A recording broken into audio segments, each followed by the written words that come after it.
Hello guys, NV કિચનમાં તમારું સ્વાગત છે. તો આજે આપણે બનાવીએ છીએ આલુ બિરયાની.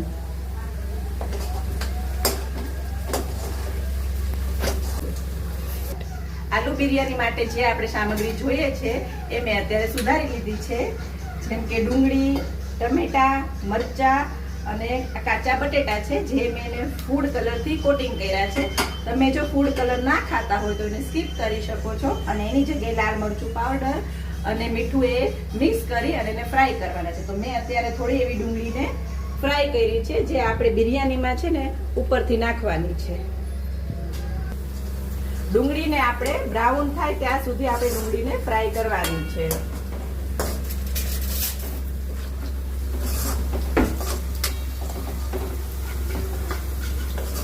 મેં ભાતને બાફી લીધા છે, જે હવે ભાત બફાય અને રેડી થઈ ગયા છે. આપણી ડુંગળી હવે બ્રાઉન ફ્રાય થઈ ગઈ છે. હવે એને અલગથી એક ડીશમાં આપણે કાઢી લઈશું. પછી આપણે બટેકા ફ્રાય કરશું. હવે આપણે આ બટેકા ફ્રાય કરી લઈશું.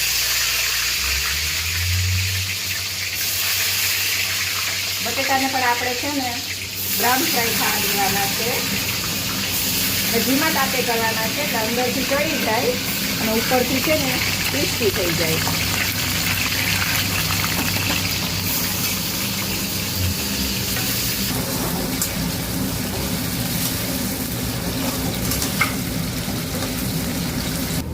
તો હાલો, હવે આપણા બટેટા ફ્રાય થઈ ગયા છે. હવે એને આપણે એક અલગ ડીશમાં કાઢી લઈએ અને એના પછી આપણે વઘાર ચાલુ કરી દઈએ. સૌથી પહેલા આપણે તેલમાં જીરું નાખવાનું છે, પછી આખો ગરમ મસાલો નાખવાનો છે, પછી લાલ સૂકા મરચાં અને તમાલપત્ર નાખવાનું છે, પછી આદુ લસણની પેસ્ટ નાખવાની છે. એને થોડીક વાર સાતળવાની છે. એનો કાચો ટેસ્ટ રહી જાય ત્યાં સુધી એને સાતળવાની છે. એ સતળાઈ જાય પછી એમાં આપણે ડુંગળી નાખવાની છે.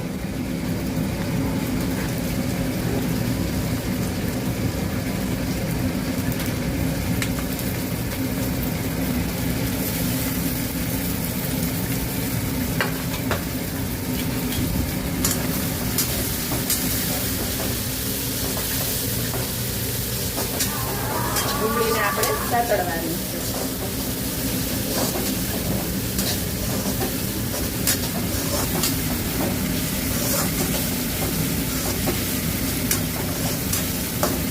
ડુંગળી થોડીક સાતળા પછી એમાં આપણે 2-3 સુધારેલા મરચાં નાખવાના છે.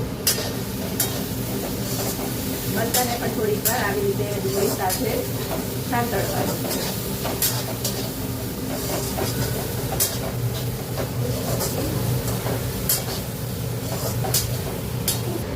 હવે એમાં ઉપરથી આપણે ટમેટા નાખશું. ટમેટા હંમેશા છે ને ઉપરથી જ નાખવાના છે, કેમ કે ટમેટામાંથી પાણી છૂટે છે, એટલે ટમેટા ડુંગળી સાથે નથી નાખી દેવાના.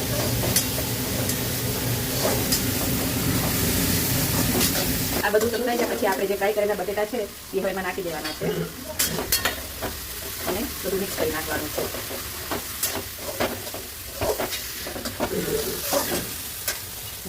આ બધું સારી રીતે મિક્સ થઈ ગયા પછી એમાં આપણે નાખશું 2 થી 3 ચમચી મરચું પાવડર, 1 ચમચી ધાણા જીરું પાવડર, અડધી ચમચી હળદર, સ્વાદ અનુસાર નમક.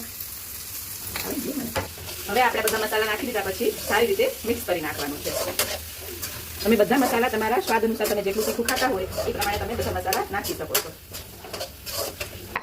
આ 1 ચમચી જેટલો બિરયાની મસાલો છે, જે આપણે હવે નાખી દીધો છે. પાછું આપણે ફરી મિક્સ કરી દીધું છે. થોડું એવું છે ને પાણી નાખવાનું છે, ત્યાં બધો મસાલો ચોટી ના જાય એટલા માટે થોડું જ પાણી નાખવાનું છે.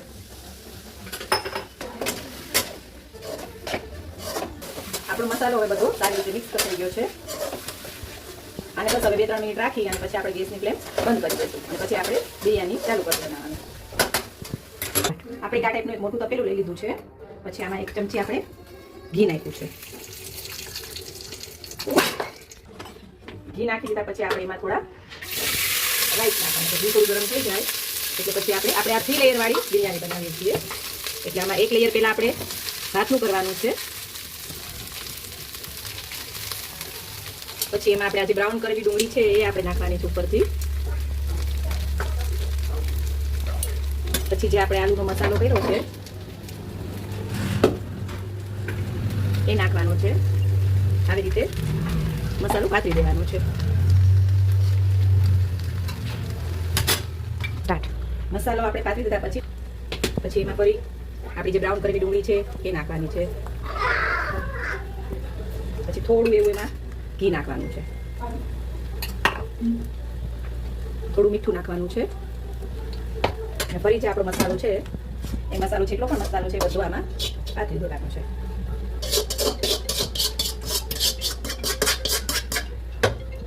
આ મસાલો તો આપણે બધો નાખી દીધો છે. હવે ફરી એમાં આપણે બીજી લેયર કરશું રાઈસની.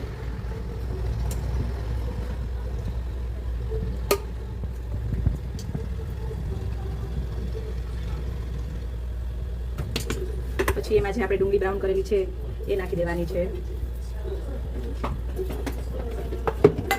પછી જો તમારી પાસે ફૂડ કલર અવેલેબલ હોય તમે એ થોડો નાખી શકો છો. તમે જો ખાતા હોય તો નાખવાનું, બાકી સ્કીપ કરી શકો છો, ફરજિયાત નથી. પછી થોડું એમાં અડધી ચમચી જેટલું ઘી નાખવાનું છે. અને આલુ બિરયાની પણ કહેવાય અને દમ બિરયાની પણ કહેવાય. હવે આપણે ઉપરથી ધાણા નાખી દઈશું અને થોડો એવો પુદીનો નાખી દઈશું. હવે એમાં આપણે થોડો પુદીનો નાખી દઈશું. પછી આપણે આ ઢાંકણથી એને આવી રીતે ઢાંકી દઈશું અને ઉપર આપણે કંઈક છે ને વજન મૂકી દઈશું, જેથી વરાળ આપણી બહાર નીકળે નહીં અને સરસ એવી બિરયાની આપણી ચડી જાય.